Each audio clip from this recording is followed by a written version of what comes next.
यशोदा मैया कहती कन्हैया जब छोटा था, वो जब रोता था ना, मैं घर के सारे काम छोड़कर उसको गोद में ले लेती थी। आज उसकी माता कब से रो रही है, उसको समय नहीं है आने का, मित्र को भेजा है।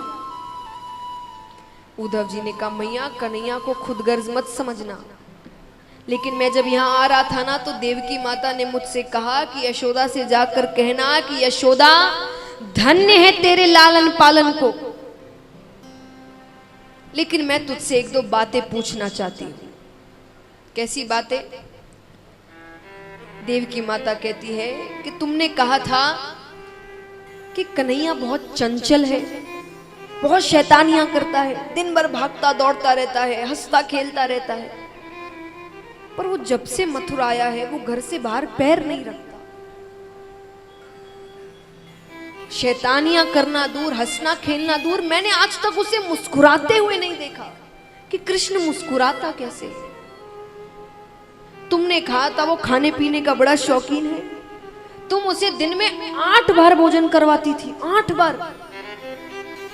एक दिन मैंने उसके लिए गौरस से बनी एक मिठाई बनाई, उसे जैसे ही परोसा गया, जो कृष्ण थाली को प्रणाम करता था उस दिन उठकर चला गया। जाकर कहता है उद्धव देव की माता से कहना कि मेरी थाली में गौरस से बनी कोई मिठाई ना रखे। मुझे यशोदा मैया की याद आती है, मुझे मेरे ब्रज की याद आती है। इससे ज्यादा यशोदा मैया सुन ही ना पाई, मूर्छा को प्राप्त हो गई। नंद बाबा कहते हैं ये इतनी ही देर आराम करती है जब तक ये बेहोश रहती है, वरना पूरे ब्रज में पागलों की तरह घूमती है। घर घर जाकर कहती है तुमने कृष्ण को देखा क्या, मेरा बेटा आया क्या? मैं जानती हूँ वो बहुत चोरी करता है, तुमने उसे बांध के रखा है क्या घर में? मैं उसे कभी चोरी करने नहीं दूंगी, मैं अपने घर पर बांध के रखूंगी, वो किसी का नुकसान नहीं करेगा, उसको लौटा दो। वृक्षों से पूछती है तुमने कृष्ण को देखा क्या? गोवर्धन पर्वत से पूछती है तुमको तो वो बहुत प्रेम करता था ना, तुम्हारी पूजा करवाई थी उसने, तुमने उसे देखा क्या? वो मिले तो उससे कहना उसकी माता उसे बहुत याद करती है, उसके बिना बिल्कुल नहीं रह पा रही। उद्धव जी सारी बातें सुनते हैं। उद्धव जी को अपना कार्य याद आता है कि वो किस काम के लिए आए हैं। उद्धव जी कहते नंद बाबा आप बड़े सौभाग्यशाली हैं कि भगवान ने आपके यहाँ जन्म लिया, लेकिन एक बात आप समझ ले कि जिसने आपके यहाँ जन्म लिया था वो किसी का पुत्र नहीं है, वो परम पिता परमेश्वर है, भगवान विष्णु का अवतार है। वो किसी का बेटा नहीं, किसी का कुछ नहीं है, वो भगवान है बस। ये तो उनकी लीला थी कि वो आपके घर आए, अपनी लीला करके चले गए। नंद बाबा कहते मैंने तो तुम्हें कोई बहुत ज्ञानी बालक समझा था, तुम तो बड़े साधारण से बालक निकले। क्या कहा तुमने? वो भगवान है। अरे भगवान के एक लक्षण नहीं है उसमें, भगवान सबका पेट भरते हैं। हम कहते हैं ना कि भगवान किसी को भूखा नहीं सोने देते, भगवान सबका पेट भरते हैं, सही बात है। तो जो सबका पेट भरते हैं, अन्न का भंडार है जिसके पास, उसको कभी भूख लग सकती है? यानी वो भूख से तड़प सकता है कि उसके खाने नहीं मिल रहा, उसे भूख लग रही है, वो रो रहा है, ऐसा हो सकता है? जो सबका पेट भर रहा है, जिसके पास भंडार भरे पड़े हैं।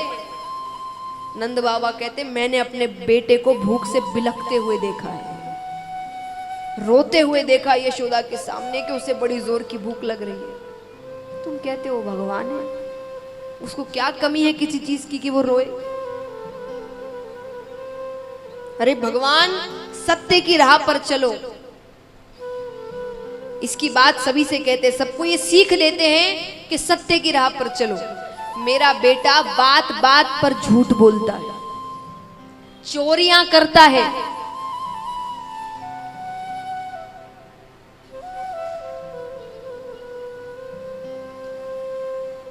नंद बाबा कहते हैं तुम कहते हो भगवान है, और चलो मुझसे गलती हुई, मैं तो इंसान हूं, मुझसे गलतियां हो सकती है कि मैंने उसको अपना बेटा कहा, पर जिसे तुम भगवान कह रहे हो, भगवान से कभी गलती हो सकती है? भगवान कभी कुछ गलत कर सकते हैं? उसने मुझे कितनी बार बाबा कहा है, यशोदा को मैया कहा है। अरे जब गोपियां कहती कि यशोदा मैया गोरी, नंद बाबा गोरे, बलदाऊ भैया गोरे, तू कहां से आ गया काला, तू इनका बेटा नहीं है, तो बड़ा क्रोधित होता। आकर यशोदा से कहता कि मैया कह दे जा मरी से कि मैं तेरो छोरो हूं। तुम कहते हो वो भगवान है। और नंद बाबा ने आखिर में एक ही बात कही कि तुम्हें क्या लगता है, तुम्हारा ये कहना कि वो भगवान है, ये मेरी विरह वेदना कम कर देगा? बोले हाँ, अभी तक तो आप ये सोचकर रो रहे थे कि आपके बेटे ने आपको छोड़ दिया, वो तो भगवान है। अब आपको नंद बाबा कहते हैं अगर तुम थोड़े भी समझदार होते तो एक बात समझते। कैसी बात? एक बात बताइए, जीवन में जब आप हार जाते हैं, हर कोई आपका साथ छोड़ देता है, तो आपको किसका सहारा होता है? बताइए, हर व्यक्ति से पूछूंगी मैं यहाँ, जब आप हार जाते हैं, आप बहुत दुख आ रहे हैं, जीवन में संकट है, आपको किसका सहारा होता है? भगवान। हर किसी को यही सीख देते हैं ना कि कोई भी साथ छोड़ दे वो आपका साथ नहीं छोड़ेगा, वो आपके साथ है, कोई गलत कदम मत उठाओ, भगवान देख रहा है। तो नंद बाबा कहते हैं अरे आज तक तो मैं यही सोच कर रो रहा था कि मेरे बेटे ने मुझे छोड़ दिया, चलो कोई बात नहीं। कितने बेटे होते हैं जो माता पिता को छोड़ देते हैं, मैं कोई नया नहीं था ऐसा। तो मैंने भी सोचा कि कितने ही बेटे अपने माता पिता को छोड़ देते, मेरे वाले ने भी छोड़ दिया, चलो भगवान तो है, उसके सहारे जी लूंगा। तुमने क्या बता दिया? तुम्हारे कहने का मतलब है कि भगवान ने मुझे छोड़ दिया, भगवान मेरा घर छोड़कर चले गए, तो अब मैं किसके लिए रहूं? तुम सब वेद उपनिषद में यही तो लिखते हो कि हर कोई साथ छोड़ सकता है, ये साथ नहीं छोड़ सकता, पर तुम्हारे कहने का मतलब है कि इसने ही मेरा साथ छोड़ दिया। अब तो मेरे पास कोई कारण ही नहीं बचा जिंदा रहने का, जीवित रहने का। ये तुमने क्या कह दिया? नंद बाबा ये सुनते ही और रोने लगते। उद्धव जी को जवाब नहीं मिल रहा कहने को, क्या कहें? सच्ची बात है, आज हम भी आपको यही कथा में बता रहे हैं कि कभी कोई गलत कदम मत उठाना, क्योंकि कोई भी साथ छोड़ सकता है पर ये साथ नहीं छोड़ सकता, इसके भरोसे रहो। तो नंद बाबा कहते हैं कि तुमने क्या बता दिया, उसने मेरा घर छोड़ दिया, वो मुझे त्याग कर चला गया। उद्धव जी कुछ नहीं कह पाते, चले जाते हैं वहां से। थोड़ी दूर जाते हैं, कुछ गोपियां बैठी है, बातें कर रही है। गोपियां कहती है अरे ये सोने का रथ किसका है? वो रथ मथुरा का था, अक्रूर जी भी उसी रथ में आए थे। अब मथुरा क्योंकि भगवान राजा बन गए हैं तो वो रथ भगवान के अंदर आ गया। तो गोपियां कहती है सोने का रथ किसका है? दूसरी गोपी ने कहा याद नहीं। अरे वो अक्रूर इसी रथ में तो कन्हैया को लेकर गया था, तो अब क्या लेने आया है? सब कुछ तो लेकर चला गया। बोले अब तुम्हें नहीं पता कंस की मृत्यु हो गई है, तो श्राद्ध के लिए मांस लेने आया हूं। श्राद्ध में मांस कौन परोसता है? सोच समझ कर बोलो। अरे दैत्यों के श्राद्ध में मांस ही परोसा जाता है। चलो परोसा जाता होगा, पर ब्रज में मांस कहाँ मिलेगा? हम तो दूध दही माखन बेचते हैं। बोले ये मथुरावासी बड़े चालाक हैं, इनको अच्छे से पता है कि कृष्ण के जाने के बाद वृंदावन वृंदावन नहीं रहा, शमशान घाट बन गया है। सब मृत घूम रहे हैं, जीने को जी रहे हैं, कोई भी जीवित नहीं है असल में। और इन्होंने तो अपने स्वाद का भी ध्यान रखा है। क्यों? बोले क्योंकि कहा जाता है जो प्रेमी होते हैं ना, जो बहुत प्रेम करते हैं, उनका हृदय बहुत मीठा होता है।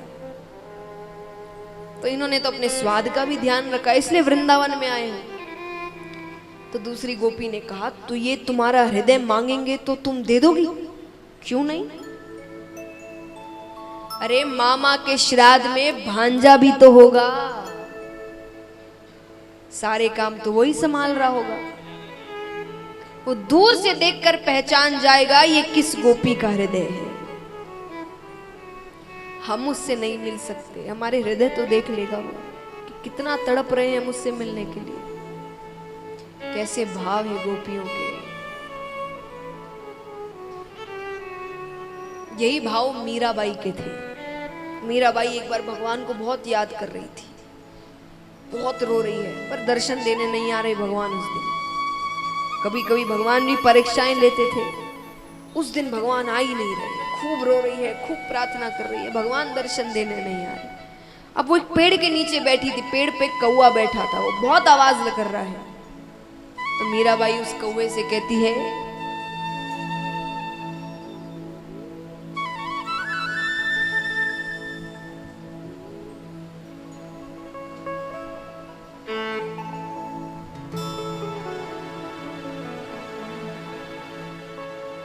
कि काढ़े कलेजो मैं धरूं रे, कि काढ़े कलेजो मैं धरूं रे, कागा तू ले जा। कि तुझे बहुत भूख लगी है इसलिए आवाज कर रहा है ना, मैं अपना कलेजा निकाल कर देती हूँ खाने को, लेकिन एक शर्त पर, इसे यहां मत खाना। कहां खाना? कि काढ़े कलेजो मैं धरूं रे, कागा तू ले जा। और जा देसा मारो पिया बसे, वो देखे तू खा। कि जादे सामारो पिया बसे, वो देखे तू। इसको यहां मत खाना, जहां मेरे प्रियतम रहते हो वहां ले जाना, और वो जब देख रहे हो तब खाना, उसे भी पता चले पीड़ा क्या होती है। कितनी तकलीफ हो रही है हमें उसे याद करने में, और वो आ नहीं रहा। ऐसे भाव है गोपियों के। अब उद्धव जी आते हैं, देखकर गोपियां समझ जाती है ये कोई कृष्ण नहीं भेजा है। उन्हें आसन पर बैठाती है।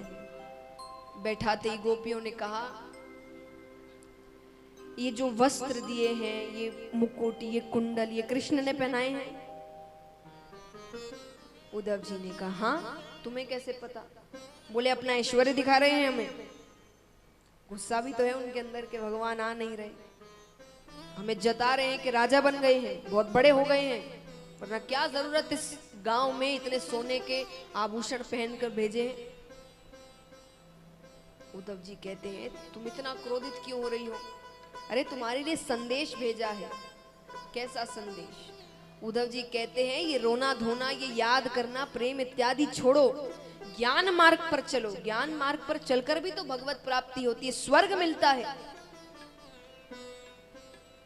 जिसके याद में इतना रो रही हो, वो किसी का पुत्र नहीं है, उसके हाथ नहीं, उसके पैर नहीं, उसकी आंखें नहीं, वो तो एक शक्ति है। गोपियों ने कहा, आंखें नहीं तो किसकी आंखों में यशोदा मैया मोटा मोटा काजल डालती थी? हाथ नहीं तो किसने हमारी मटकियां फोड़ी? पैर नहीं तो कौन हमारी गैयाओं को चराने ले जाता था? अरे इतनी मुश्किल से तो हमने उसमें प्रेम रस भरा है, तुम फिर से उसे रूखा सूखा बनाना चाहते हो, ज्ञान ज्ञान कर करके। इतनी मुश्किल से हमने उसमें प्रेम रस, भक्ति रस बनाए। और क्या कहा? मन को कहां लगाए? उद्धव जी कहते ज्ञान मार्ग पर। तो आप तो बड़े ज्ञानी हैं। बोले हाँ है। तो एक बात बताना, मन कितने होते हैं, दिल कितने होते हैं? बताइए। एक होते हैं, एक तो दे दिया कृष्ण को। अब कौन सा मन लगाए ज्ञान मार्ग पर? बचा ही नहीं। और चलिए आप कहते हैं कि मन ज्ञान मार्ग पर लगाओ, उससे क्या होगा? बोले स्वर्ग मिलेगा। यहां हर व्यक्ति को स्वर्ग चाहिए होगा। मृत्यु के बाद कहां जाना चाहेंगे आप? नरक की स्वर्ग? हाथ उठाना। जो स्वर्ग जाना चाहते हाथ उठाना। अच्छा, जो हाथ नहीं उठा रहे, मैं समझू आपको नरक जाना है। दो ही स्थान है भाई जाने के लिए। बताइए, स्वर्ग कितने जन जाना चाहते हैं? हाथ उठाना। सबको स्वर्ग जाना है ना? वही कोशिशें करते हैं हम हर चीज, इतने पुण्य के स्वर्ग आए। तो उद्धव जी ने कहा कि ज्ञान मार्ग पर चलो, तुम्हें स्वर्ग की प्राप्ति होगी। गोपियों ने कहा, ठोकर मारते हैं मैं से स्वर्ग को, जो हमें कृष्ण प्रेम से दूर कर दे। और अगर कृष्ण प्रेम में रहने से हमें नरक की प्राप्ति होगी, तो जन्मों जन्मों तक हम नरक में रहने को तैयार हैं। उद्धव जी ने कहा, अभी कह रही थी कि कृष्ण अपना ऐश्वर्य दिखा रहे हैं, राजा बन गए हैं, ऐसा कर रहे हो, और अब कह रही हो उसके लिए नरक जाने को तैयार हो। उससे क्रोधित भी हो और उसकी बातें बंद नहीं करती। उद्धव जी ने जब ये प्रश्न पूछा, गोपियां कहती है, इसी को तो प्रेम कहते हैं। प्रेम की रीत उल्टी होती है, ये समझना हर किसी के बस की बात नहीं होती। प्रेम क्या है कि कार्य को छोड़ो जा सके, पर कार्य की कथा ना छोड़ी जाए। मतलब वो पास नहीं है, वो तो फिर भी सहन कर सकते हैं हम, पर उसकी बातें बंद नहीं कर सकते। वही तो हमारे जीने का आधार है। और हमें पता है, आपको हमारी बातें समझ नहीं आ रही होगी, आपको हम पागल लग रहे होंगे, सबको लगते हैं, किसी को समझ नहीं आती। पर हमें पता है, हमारी बात या तो हम समझते हैं या कृष्ण समझता है। गोपियां उद्धव जी से कहती है, क्या